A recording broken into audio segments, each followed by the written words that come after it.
Imaginez la scène. Un acheteur s'arrête en voiture devant une maison, observe le jardin de devant pendant 4 secondes, puis redémarre. Il n'est jamais descendu de voiture.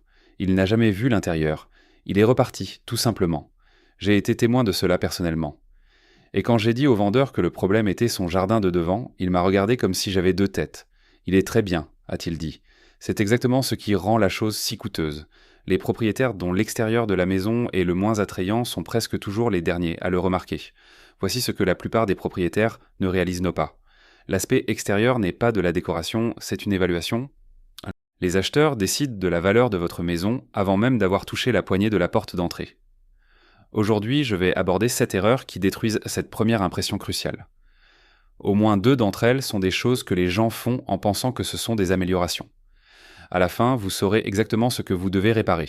Remettons votre jardin en état. Erreur numéro 7. Arbres et arbustes plantés trop près de la maison. Cette jeune pousse semblait inoffensive. Donnez-lui 10 ans. Planter un arbre près de la maison semble être une décision intelligente.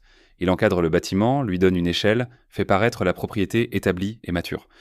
Et quand vous vous tenez là avec un petit arbre en pot, l'idée qu'il puisse un jour causer un problème sérieux semble assez tirée par les cheveux. Mais voici ce à quoi personne ne pense au moment de la plantation. Les racines. Les racines des arbres ne restent pas là où vous avez mis l'arbre. Elles s'étendent dans toutes les directions à la recherche d'eau. Et l'eau dans un jardin se trouve à des endroits spécifiques. Vos canalisations de drainage, vos fondations, les réseaux souterrains.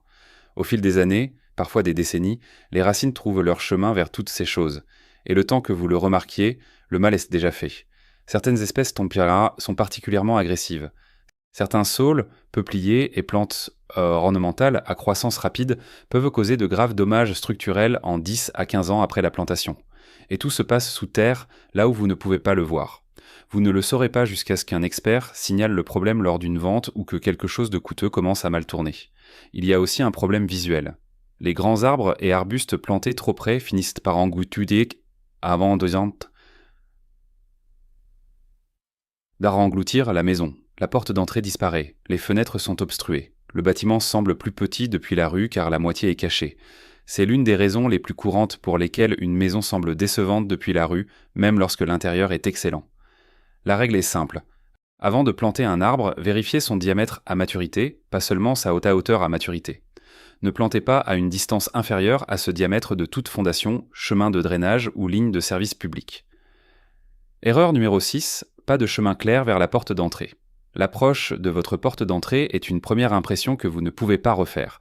L'allée depuis la rue jusqu'à votre porte est l'expérience que vit chaque visiteur avant d'entrer dans votre maison. Chaque pas de cette approche construit un état émotionnel. Sont-ils à l'aise ? Sentent-ils qu'ils arrivent dans un endroit entretenu ? Ou font-ils attention, ou ils mettent les pieds sur une surface fissurée, se faufilant devant un arbuste envahissant, se demandant ce qui a été laissé d'autre à l'abandon ? La plupart des propriétaires ne le voient de plus. L'allée était là quand ils ont emménagé. Elle fonctionne encore, elles se font dans le décor. Les fissures deviennent la normalité. Les bordures deviennent négligées. L'éclairage extérieur, qui ne fonctionne plus depuis 2 ans, reste sur la liste mentale des choses à faire qui ne se termine jamais. Tout fonctionne encore. C'est juste que ça ne donne pas une bonne sensation. Et donner une bonne sensation est ce qui donne aux gens envie d'acheter. Voici comment auditer votre propre allée. Ne la regardez pas comme quelqu'un qui y vit. Marchez de la rue à votre porte d'entrée comme un parfait étranger qui arrive pour la première fois. Posez-vous quelques questions. L'allée est-elle assez large pour que 2 personnes marchent côte à côte ? La surface est-elle exempte de fissures, de mousse et de sections inégales ? Les bords sont-ils clairement définis ou se perdent-ils simplement dans la pelouse ? Y a-t-il un éclairage fonctionnel pour les arrivées en soirée ? L'entrée est-elle encadrée par quelque chose qui vous fait vous sentir le bienvenu ? Ce ne sont pas des améliorations coûteuses. Élargir une allée, refaire les bordures, ajouter une simple bordure plantée d'un côté, remplacer un seul luminaire extérieur. Ces choses coûtent très peu, mais le retour sur investissement en termes de première impression est énorme. J'ai vu cela se produire dans la même rue 2 fois, le même mois. 2 maisons presque identiques en taille et en état, au même prix. L'une avait une allée avant propre et large, avec des bordures simples plantées et une lumière fonctionnelle au-dessus de la porte. L'autre avait une allée en béton d'origine fissurée, sans bordure définie et un arbuste négligé bloquant la moitié de l'approche. Je vous laisse deviner laquelle s'est vendue en premier. Erreur numéro 5. Des styles de jardin contradictoires. Un jardin de devant qui n'arrive pas à décider ce qu'il est, met les visiteurs mal à l'aise. Les jardins de devant collectent des idées au fil du temps. Un élément ajouté après avoir vu quelque chose en ligne. Une plante achetée parce qu'elle était en promotion. Un style essayé une année puis abandonné à moitié. Lentement, sans que le propriétaire ne le remarque vraiment, le jardin perd son identité. Il devient un enregistrement de décisions impulsives plutôt qu'un design. Et voici pourquoi cela compte au-delà de la simple esthétique. Quand un acheteur regarde votre jardin de devant et qu'il semble confus, il se sent confus. Il commence à se demander ce qui manque d'autre de direction sur la propriété. Cela plante une graine de doute qui le suit tout au long de la visite. C'est la dernière chose que vous voulez. La version la plus courante de ceci est une collision de styles. Un pot de fleurs moderne et élégant à côté d'un carré potager surélevé en bois rustique, à côté d'une haie taillée de manière formelle. Chacun était bien en soi. Ensemble, ils se disputent. L'œil ne sait pas où aller et finit par se fixer sur le sentiment que quelque chose ne va pas. La solution est de choisir un seul langage de design et de s'y tenir. Moderne et minimaliste, décontracté et naturaliste, propre et traditionnel, peu importe ce qui convient à votre maison et à votre goût. Appliquez ensuite un test à chaque élément existant et prévu. Est-ce que cela correspond à mon style choisi? Si la réponse est oui, ça reste. Si la réponse est plus ou moins, ça part. La cohésion est le signal le plus fort qu'un jardin a été conçu intentionnellement. Et conçu intentionnellement est exactement ce que les acheteurs veulent voir. Pensez-y comme à une tenue vestimentaire.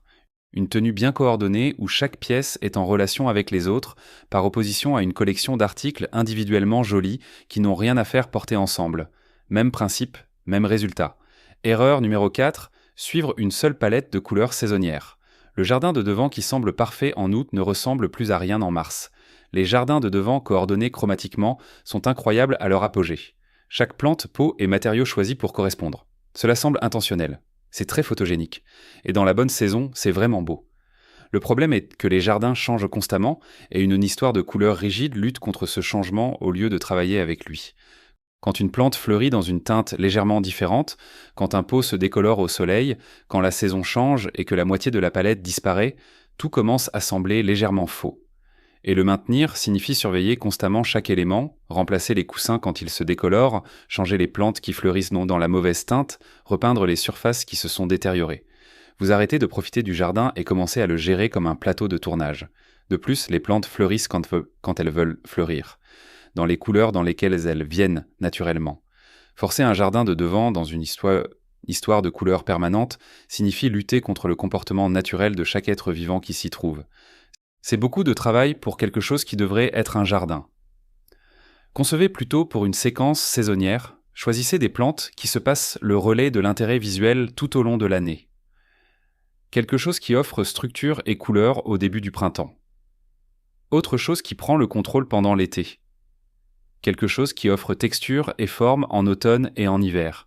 Cette approche produit un jardin de devant qui semble réfléchi à chaque saison, et non parfait dans une seule et négligé dans les autres. Les jardins de devant coordonnés chromatiquement, dictés par les tendances des réseaux sociaux, se démodent aussi très rapidement. Ce qui semble frais et intentionnel maintenant sera lu comme un moment très spécifique dans le temps, dans 5 ans. Tout comme le design d'intérieur excessivement assorti d'il y a 15 ans semble dater dans les vieux magazines de décoration aujourd'hui. Erreur numéro 3, clôture négligée ou dépareillée. Les acheteurs longent la limite de propriété à chaque fois, sans exception. Et personne ne pense aux clôtures, c'est exactement le problème, c'est fonctionnel, c'est en arrière-plan, ça garde les choses à l'intérieur ou à l'extérieur, et puis ça disparaît de l'attention consciente. La plupart des propriétaires ne les remarquent vraiment plus.